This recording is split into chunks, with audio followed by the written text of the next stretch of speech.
Since the world, Jesus has said, I'll never forsake thee. Promise divine that never can fail. Heavenly sunlight, flooding my soul with glory divine. Hallelujah, I am rejoicing, singing his praises. Jesus is mine. In the bright sunlight, ever rejoicing, pressing my way to mansions above, singing his praises. Gladly I'm walking in sunlight of love. Heavenly sunlight, flooding my soul with glory divine. Hallelujah, I am rejoicing, singing his praises. Jesus is mine.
Classes may take their place.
One of the things that I'm looking forward to in my retirement is not having to wear this thing anymore.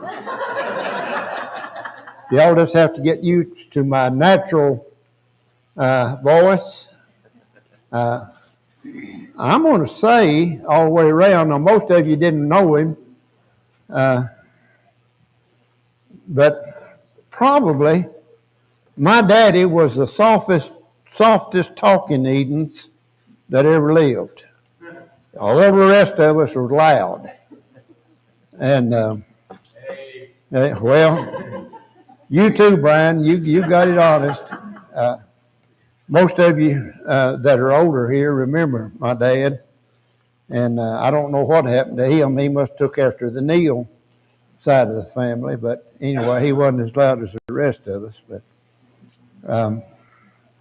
I remember a story that was told, and up at Richardsville, there's a place up there where it was called Roan's Store. Monroe Roan run the store.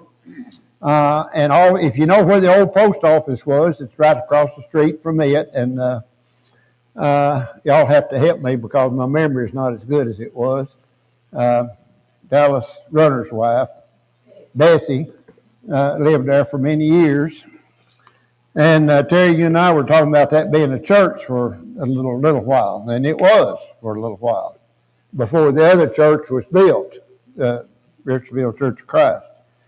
And what happened one time, so I've been told, is that before my mother and father got together, before they were married, that my granddaddy Miller was standing out front talking to his uncle, Clarence Miller, and the Edenses had all come in for a reunion. They'd come in from Indianapolis and Louisville and Detroit and everywhere, and they were all standing around, and it sounded to him like they were all talking at the same time. And certainly they were all loud. And Uncle Clarence, who had a nasal kind of a voice, Jimmy, you remember him well, I know. And he said, Cletus said, can you imagine a young woman that would be married into a family like that? And about 6 months later, she was. So I don't know if you remember that story, Doris, that's from years ago. But anyway, that is what happened. So I am so tickled to have everybody here today. Neighbors, friends, people that I've been associated with for an awful long time. And I made a vow that I wouldn't lose it today, but sometimes we don't get to keep our vow. So I don't know, Laura. I may have to have some help on that. So we're here. I have a little trouble remembering things, and so if I do, Sally will get me straightened out. That's what she does.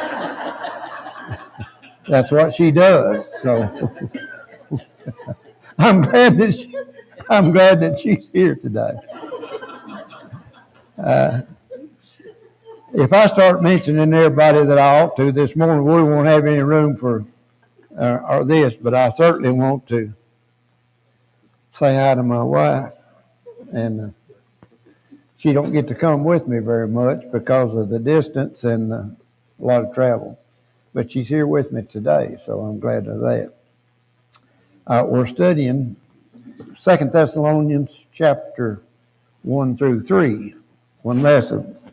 And we've already been working on that. I was hoping that we would get this book done before the end of the year. But like a lot of my hopes, it has not come to fruition. We still like about 30 questions. And so, Brian, you may have to finish it next week.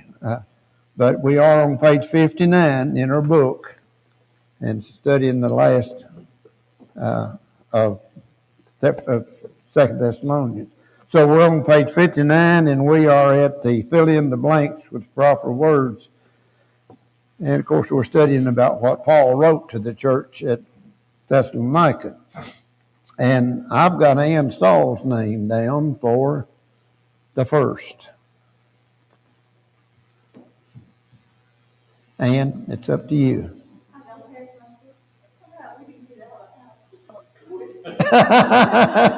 Saved.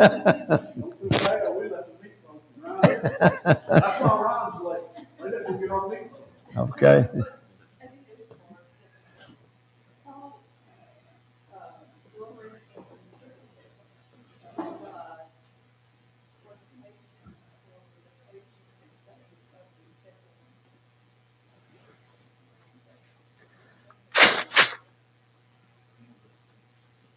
That's a pretty good compliment, isn't it? Yeah. Oh, my goodness. Patience and faith. I don't think that I've ever had any difficulty with the faith part of it that I know of. But the patience part of it, I'll readily admit, I need a whole lot more than just this. for the faith part, for the patience part of it. I'm not as patient as I ought to be now. I've got better. I want you to know that I've got better as I have got older. I was thinking about something. Brandon and I were talking about this the other day. My daddy was a disciplinarian physically. When I was growing up, he believed in the old adage. A lot of people think it's a scripture. It's not. It's an adage. Spare the rod and spoil the child. You ever heard that? I'm sure you have. He didn't spare the rod. If you needed it, he gave it to you. And I can remember one time when they were living up beside the Baptist church there in Richardsville. Ethan and Brian were pretty small boys. And Ethan did something that I thought was worthy of physical discipline. So he knew he had it coming. So I was bringing him to me, and Daddy said, "Now, whoa, wait, just a minute, wait."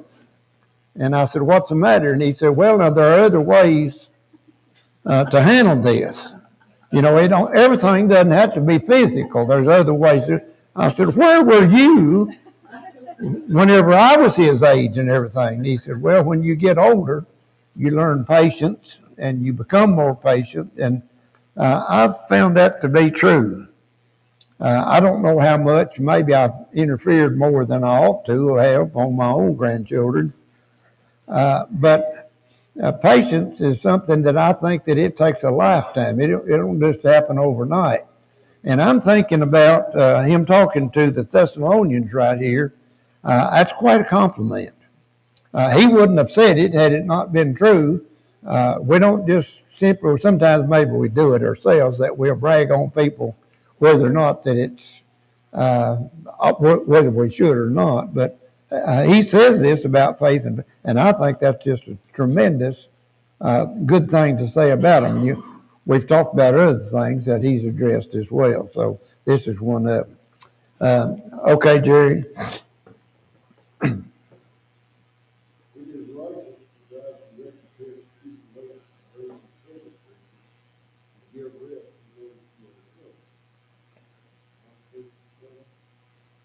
Yeah, recompense tribulation. What's he talking about here?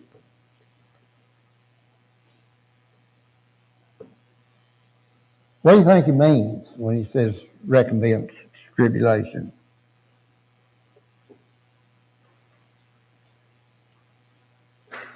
Trouble's everywhere, isn't there? I look at the day and time that we live in right now. Look around you.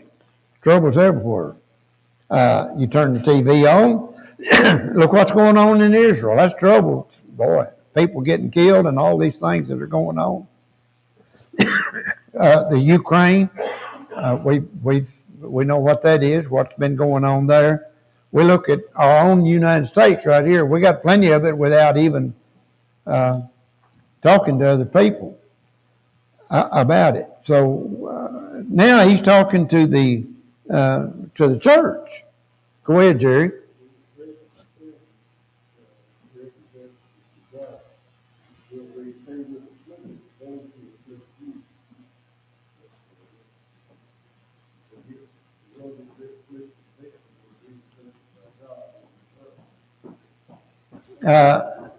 Yeah, and who is that really? I don't want to get too far into the weeds there, but I like to go back and think about how Israel did.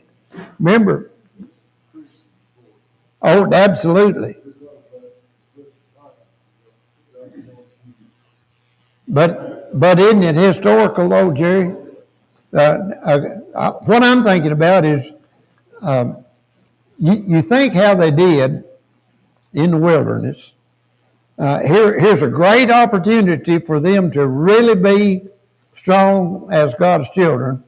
And the first thing they start doing is griping, belly aching about, I'm tired of this old manna. Back when we was in Egypt, we had melons and cucumbers and the meat pots. We had everything. They forgot about the bad part of it, didn't they?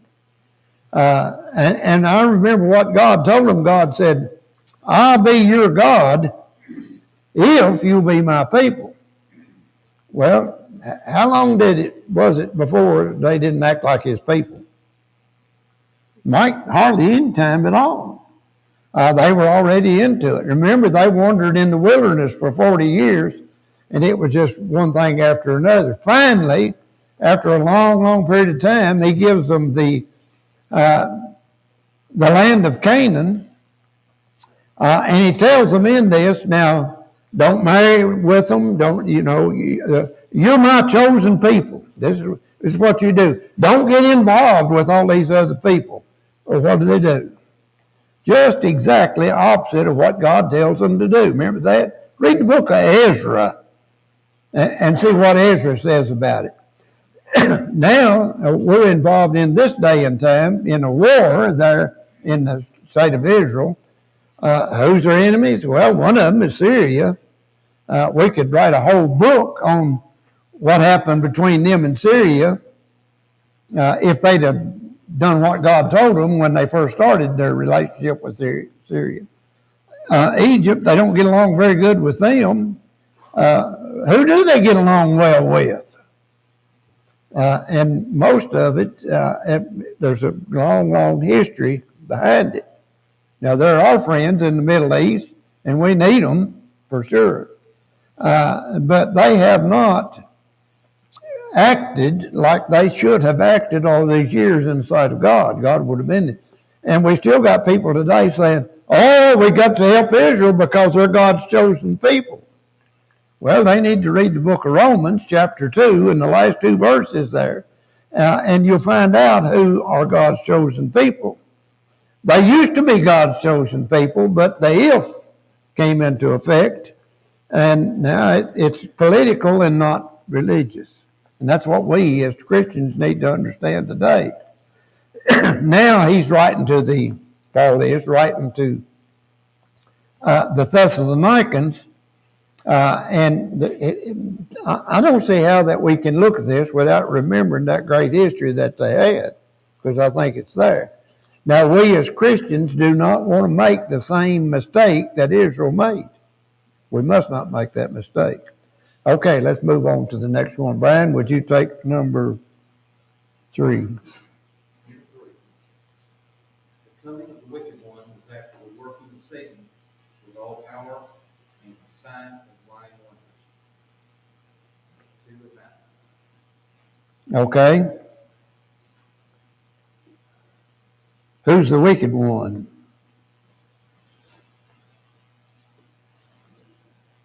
Who's he talking about here?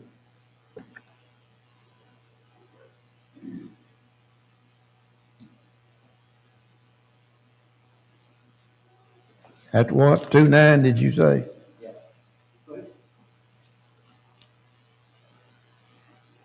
That's what I think, but I get 2 different vibes on this, though.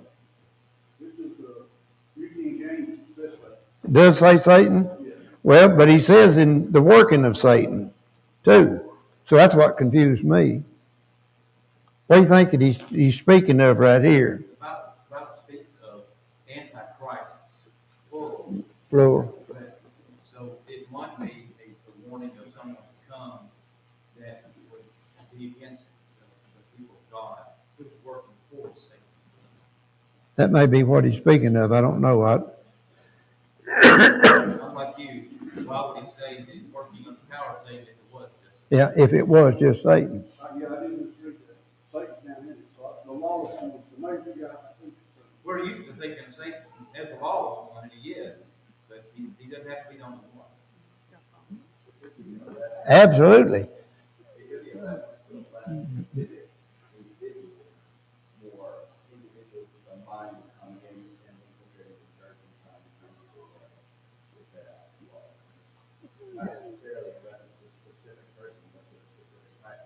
Okay, so those followers, right? Same way. A good point. Very good point. Thank you. Debbie, you want one? Okay. My bad, you told me where we were, and I thought we were on the other side of the page, and I did a whole bunch I made two mistakes. I figured out the wrong place to start from, and then I sat behind the wrong people. Okay, all right. Okay.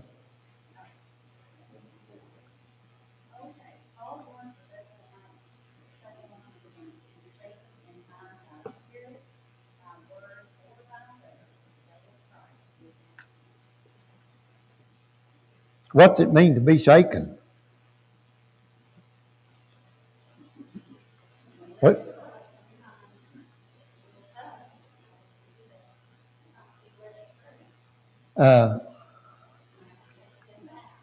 Is that kind of like what that song that Elvis Presley came out with that said all shook up? I think it is. I think it is. We like our lives to be settled. We like for them to be like we feel like we're in control. What's it feel like to be shaken?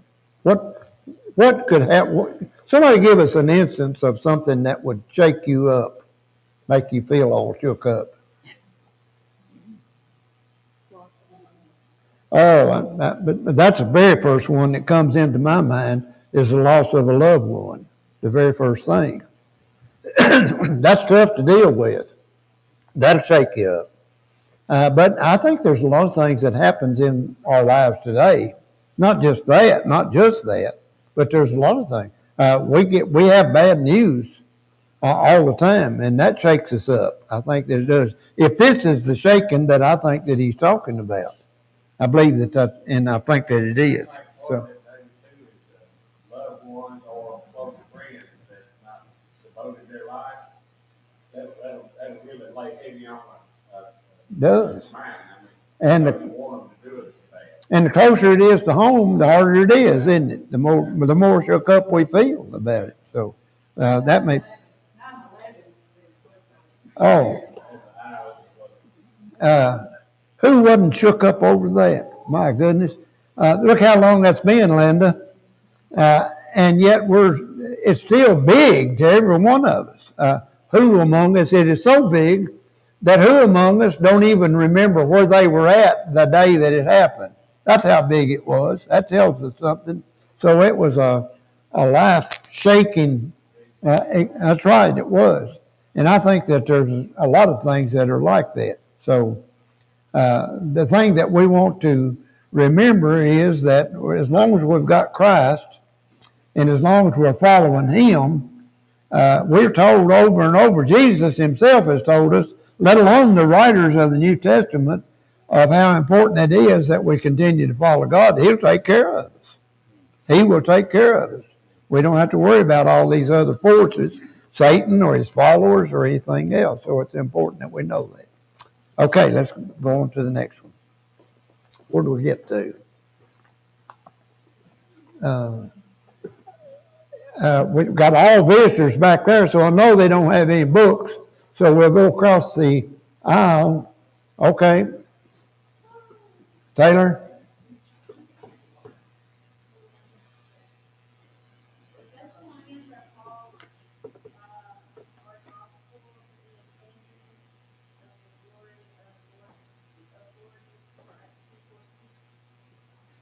Obtaining of the glory. What's that mean to you? Obtaining of the glory.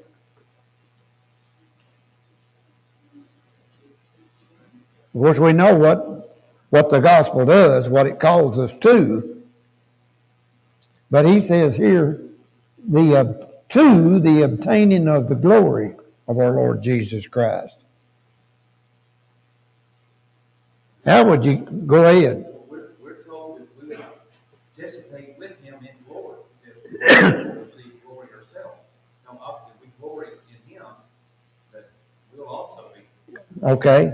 What's the vehicle that gets us there to that glory? Right? What? That's the only thing it could be. That's the only thing it could possibly be.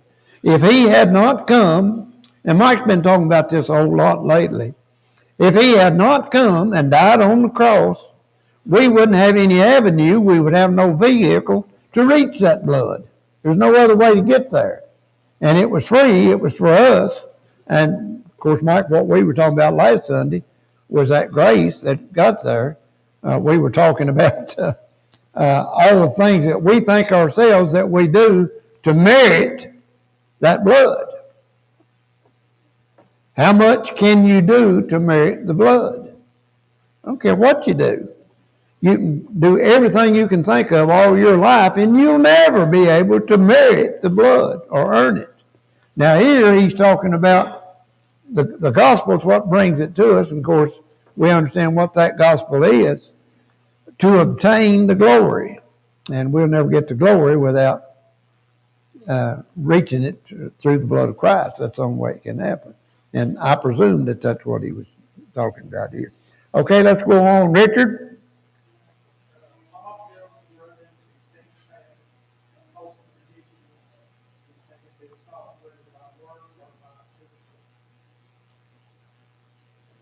Whether by word or by our epistle, stand fast. Do you think that we're very good at standing fast in this generation? What do you think? Steve? You don't? I don't either. I don't think we're very good at the standing fast part of it. Does that mean that we're oftentimes wishy-washy? I think it is. I think we've got a lot of it. One that bothers me in the church is that in the church that of today, we've got people that, and I really lay a lot of this on now. I think you may think I'm silly about this. I lay a lot of this on the COVID. I see a lot of things that's happened since COVID, and it seems like it's just changed our whole way of life. Now, I'm going to give you an example of it, and I hope nobody's offended by this. But January the 20th coming, we're going to do a memorial service here for Herschel Joyner. A lot of us know Herschel. We're going to do one.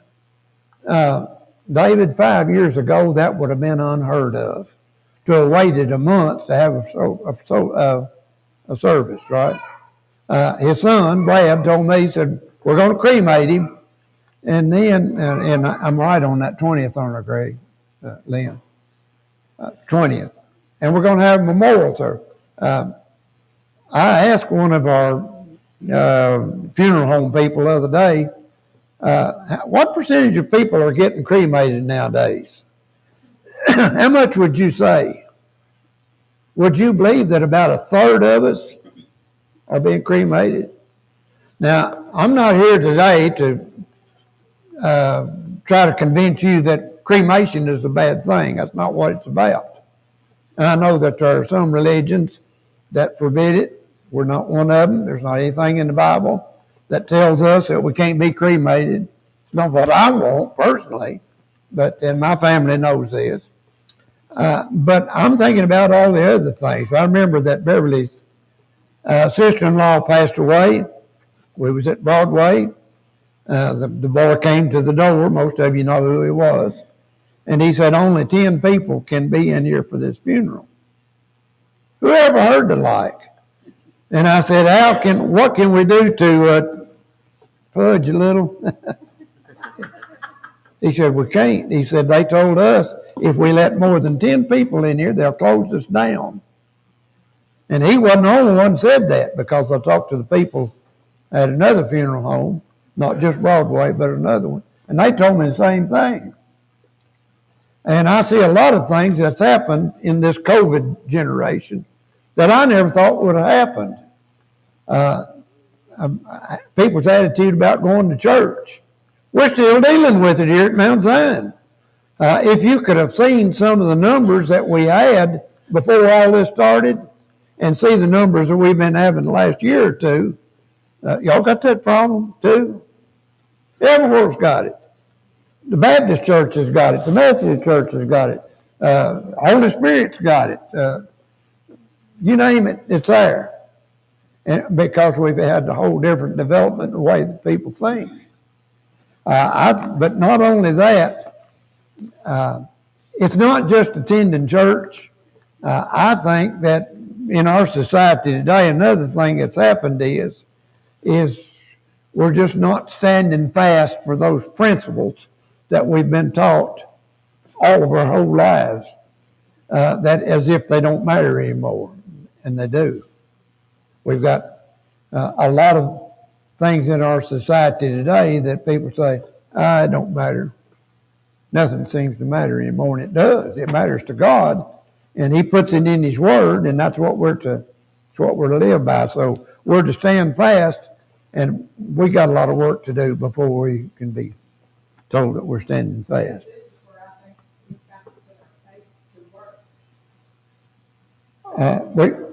We're going, but we're going to hurt some feelings when we do that, Linda. Hey, that's it. That's it exactly. What is it? Faith? That's right. It's exactly right. And I think your point is very well taken. Okay, let's move on. Where do we get to?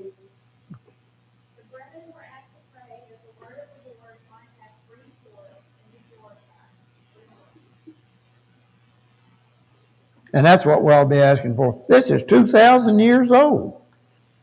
And it's as modern as it can possibly be. You couldn't say anything you couldn't make a statement that's any more modern than this right here. It's what we need today, isn't it?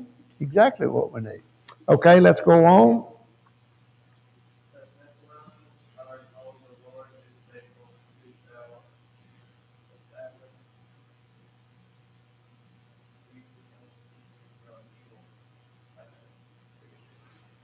Another statement, and we know that, and we believe it. All right? Number 9.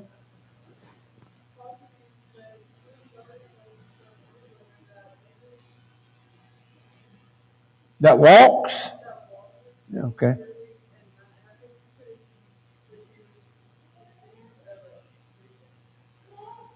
Are we doing that?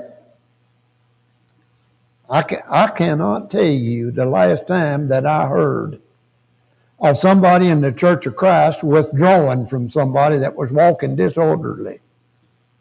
I don't remember when the last time that we did that. I remember doing it years ago when somebody was walking disorderly. If there was somebody that was just openly defying what the Bible said for us to do and to act, walking disorderly, I can't tell you when the last time I remember. Does that mean it ain't happening no more? There ain't no more walking disorderly? Gus, what do you think? It's there all the time, and I think we know that. But I don't know what there is about us, but we're reluctant. We're reluctant to do that. Withdraw yourselves. What would be one of those things that we would classify as that, walking disorderly? Anybody got an example?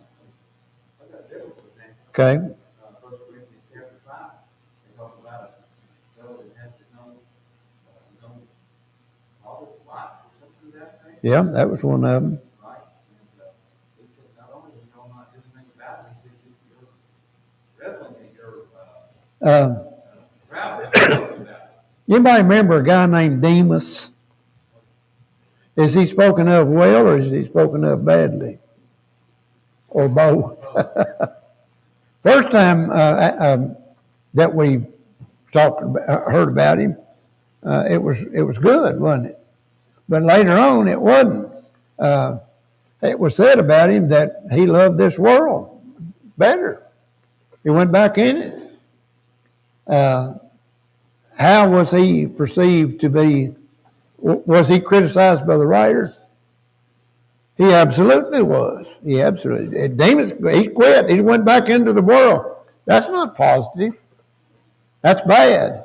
It sounds to me like he'd been withdrawn from, wasn't it? So today, when we have somebody that goes back into the world and they live like the world does and everything, we cannot be expected to have that Christian fellowship with him like what we're doing right now. Shouldn't be done that way.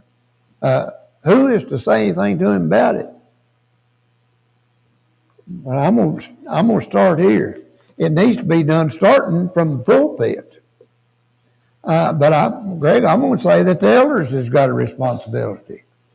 If we've got somebody that's went back into the world, he's not acting the way that he ought to as a Christian, and we know that he's doing things that's bringing shame and reproach on the church, and he's setting a bad example for everybody else, and especially including our young people. He needs to be talked to about it. He needs to be withdrawn from in the sense that we don't have him to participate in the things of the church. And if we do, there ought to be something done about it. I always remember years ago we had a preacher at Richardsville. His name was Bill Taylor. Everybody remember Bill? You remember him, Doris? I know you remember. And he said they tried out a preacher down there where he's from in Cottontown, Tennessee. And he said, he asked us, they talked to this preacher about coming to preach for him. And he said that they had an elder there in that church. At least they had him for a little while. And he said, there's one thing that we don't want you to preach on. And he said, what? He said, don't want you to preach on adultery. He said, what? He said, don't preach on adultery. He said, why? He said, because the one that gives the most money, puts the most money in this treasure, that man's guilty of adultery, and the whole church knows it. Would you have taken the job? He didn't. He didn't. That church, what they should have done is went to the man that was doing this and got him straightened out. That's what needed to be done. And they took the wrong approach. And there's others that we could talk about as well.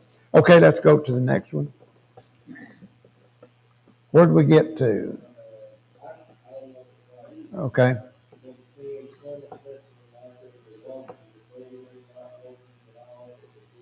Busybodies. Well, thank God we don't have that anymore. Right? No busybodies in this generation. No gossipers in this generation. Let me say it now. I'm going to put, you ain't going to like this, I know. We've got a different kind of a media today than what we used to have. And you know how much I know about that.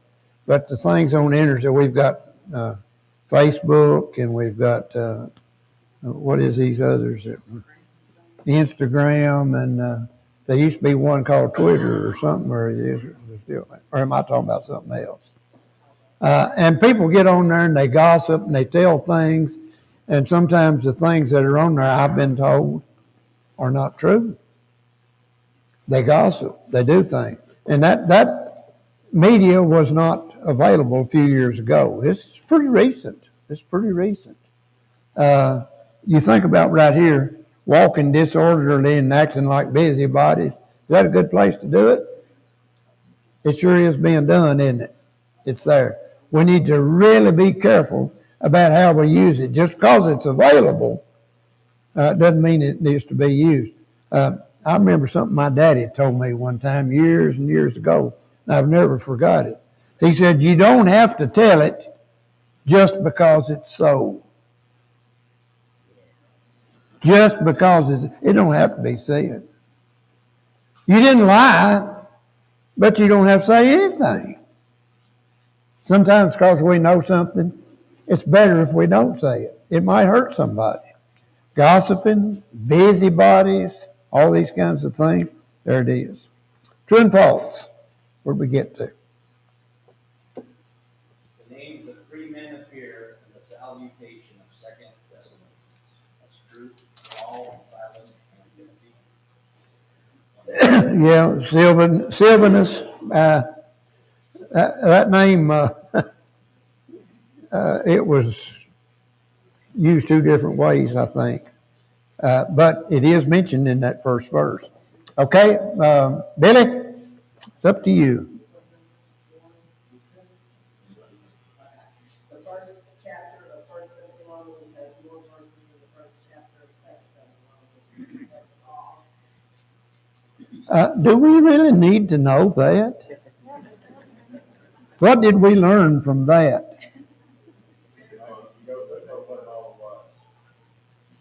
This is the kind of question.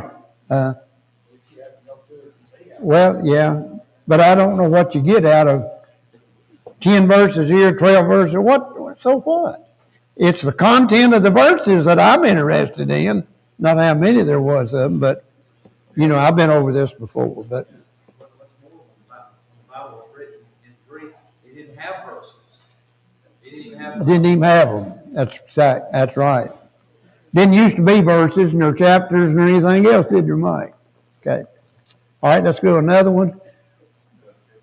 So, Paul can never spoken to the Thessalonians about Christ coming and the end of sin before the death.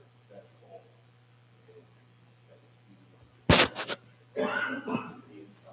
It is false.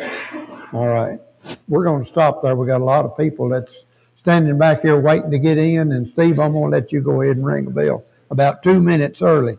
And Steve, it'll be you for next week, and that'll be what number? 4. Appreciate everybody helping us this morning. Thank you very much.